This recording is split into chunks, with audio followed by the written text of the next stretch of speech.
श्री शिवाय नमस्तुभ्यम, हर हर महादेव, जय महाकाल। कैसे हैं आप सभी लोग। देखिए आज का जो ये वीडियो है ना, आप सभी लोगों के लिए बहुत ही ज़्यादा खास और विशेष होने वाला है। मात्र जलाधारी को छू कर के आपको अपने हृदय की बात, अपनी मनोकामना डायरेक्ट महादेव जी से कह देनी है। चाहे कितनी भी बड़ी मनोकामना क्यों ना हो, निश्चित पूरी होगी। पूज्य गुरु जी की कथा से सुन करके और समझ करके पूरे उपाय को बड़े ही विस्तार से बताऊंगा। परंतु उससे पहले आप सबसे एक छोटी सी प्रार्थना कि जो लोग पहली बार आए हैं चैनल को सब्सक्राइब जरूर कीजिएगा और वीडियो को लाइक करके देवादिदेव महादेव जी का कोई सा भी प्यारा नाम कमेंट बॉक्स में लिखना मत भूलिएगा। इस पूरे के पूरे वीडियो में हम 3 महा उपायों के बारे में बात करेंगे जो कि आपको कल गुरुवार के दिन करने ही करने हैं। बहुत ही अद्भुत सा उपाय है। पूज्य गुरु जी ने कहा है, मूल मंत्र दे दिया है और जो व्यक्ति इस मूल मंत्र का उपाय कर लेगा ना, चाहे कितनी भी बड़ी उसकी हृदय की बात क्यों ना हो, बाबा तक पहुंचेगी और बाबा उसे निश्चित पूरा करेंगे।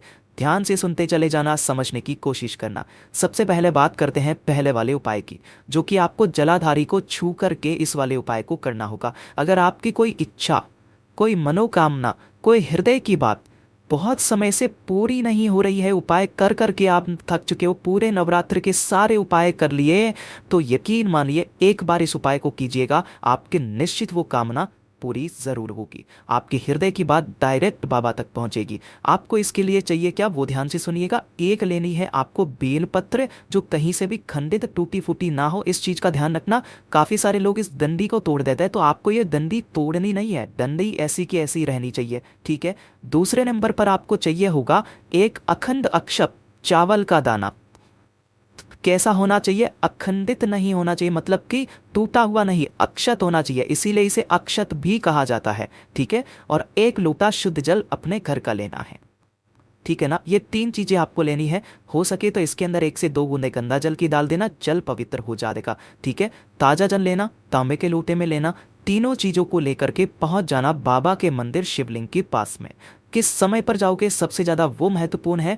इस वाले उपाय को कल के दिन जब आप करोगे तो आपको प्रदोष काल के समय ये वाला उपाय करना है। कब करना है, प्रदोष काल, शाम के समय, सूर्यास्त के आधे घंटे पहले और आधे घंटे बाद का जो समय होता है प्रदोष काल कहलाता है।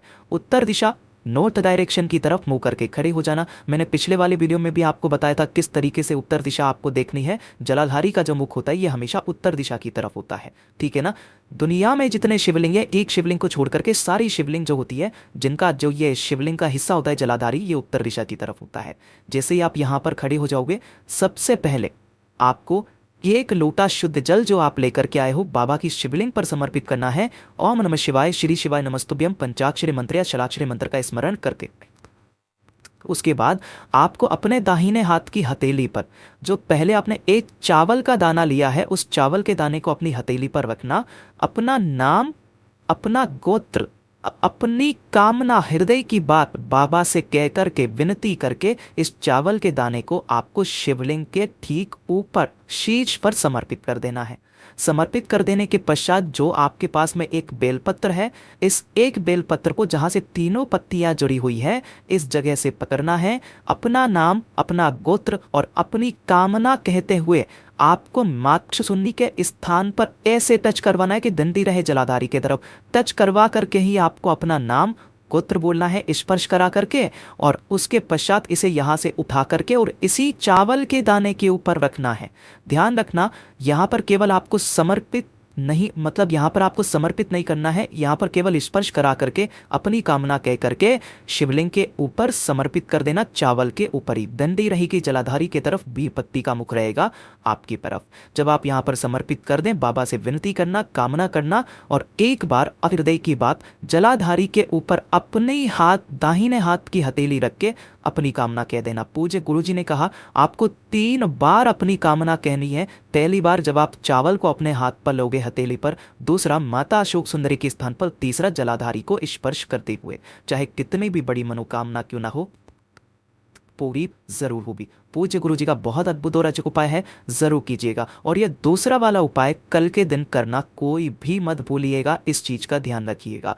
दूसरा वाला उपाय किन लोगों को करना है, यह चीज ध्यान से सुनिएगा कि अगर आपके घर में धन नहीं है, पैसे को लेकर के काफ़ी सारी समस्याएं चलती हुई आ रही है, में पदोन्नति नहीं हो रही है या नौकरी नहीं लग रही है, व्यापार का अच्छे से नहीं चल रहा है जिसकी वजह से घर में धन नहीं आ रहा है, तो जितनी भी धन की परेशानियां हैं, चाहे वो कर्जा ही क्यों ना हो, सबकी परेशानियां आपकी जीवन से खत्म हो जाएगी। धन की जिस कामना से करोगे वो कामना निश्चित पूरी होगी।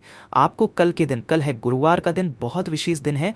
आपको क्या करना है, एक लोटा शुद्ध जल अपने घर का लेना है, एकदम ताज़ा जल। इसी के साथ में आपको लेनी होगी एक चुटकी हल्दी, है ना। जो आप हल्दी लोगे वो आपको कौन सी लेनी है, ये वाली पिसी हुई हल्दी एक चुटकी लेनी है। इसी के साथ में आपको लेना होगा, जो माता लक्ष्मी जी को बहुत ज़्यादा पसंद है, एक कमल गट्टा आपको चाहिए, मात्र एक कमल गट्टा।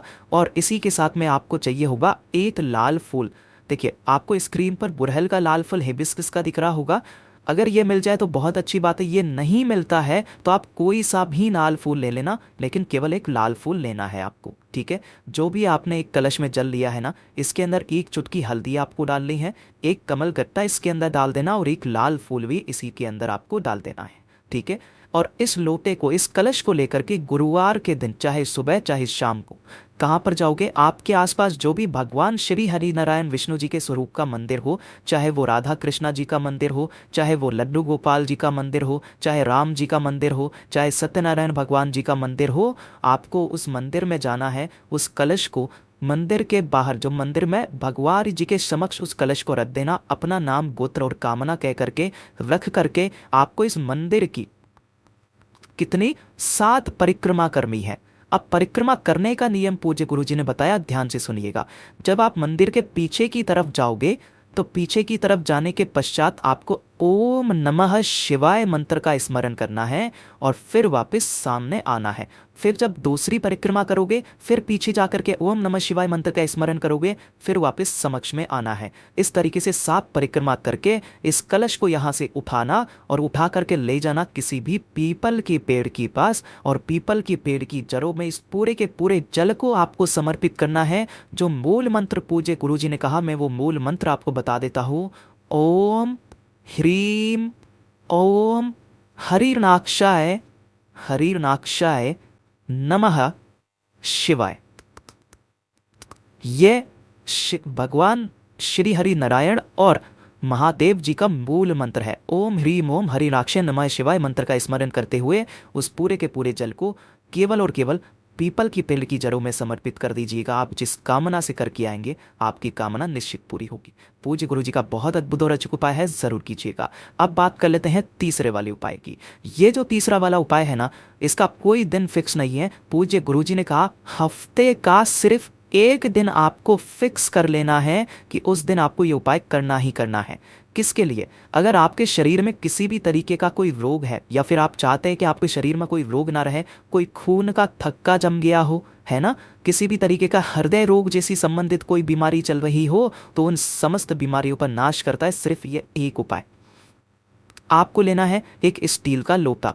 अब आपको ये तो पता चले क्या होगा, स्टील का लोटा लिया है तो इसके अंदर जो आपको भरना होगा वो भरना होगा गौ माता का दूध, गाय का कच्चा दूध, जिसे एक भी बार गर्म नहीं किया गया है। इस तरीके का आपको दूध लेना है, ठीक है ना। और इसी के साथ में आपको लेनी होगी 5 काली मिर्च, 5 काली मिर्च, ठीक है। इसी वाले कलश के अंदर आपको दूध भर लेना है। अगर पर्याप्त मात्रा में दूध नहीं है तो बाकी पूरा लोटा अपने घर के शुद्ध जल से भर लेना, और 5 काली मिर्च जो आपने ली है वो भी आपको इसी के अंदर डाल देना है। और इस लोटे को लेकर के किसी भी समय पर, जिस दिन ने आपने फिक्स किया है, सबसे पहले आप जाएंगे पीपल के पेड़ के पास में और पिपलेश्वर महादेव का स्मरण करके थोड़ा सा जल आपको यहां पर समर्पित करना है। किनके नाम से करोगे?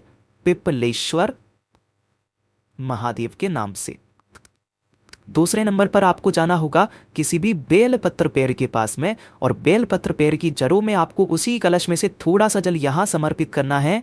ओम नमः शिवाय श्री शिवाय नमस्तुभ्यम का स्मरण करते हुए बिल्वेश्वर महादेव के नाम से, बिल्वेश्वर महादेव के नाम से समर्पित करना। और तीसरे नंबर पर आपको दोनों में से किसी भी एक जगह पर जा सकते हो। पहले नंबर पर आपको पीपल के पेड़ के नीचे जाना ही जाना है, दूसरे नंबर पर बेल पेड़ के नीचे जाना ही जाना है, तीसरे नंबर पर अगर आपके आसपास शमी का पौधा है तो वहां चले जाइए, शमी का नहीं है तो किसी भी आंवले के पौधे के नीचे। इन दोनों में से किसी भी एक पौधे के नीचे जाना है या पेड़ के नीचे जाना है। बाकी का पूरा जल आपको इसी पेड़ की जड़ों में समर्पित कर देना होगा। किनके नाम से? सोमेश्वर महादेव के नाम से।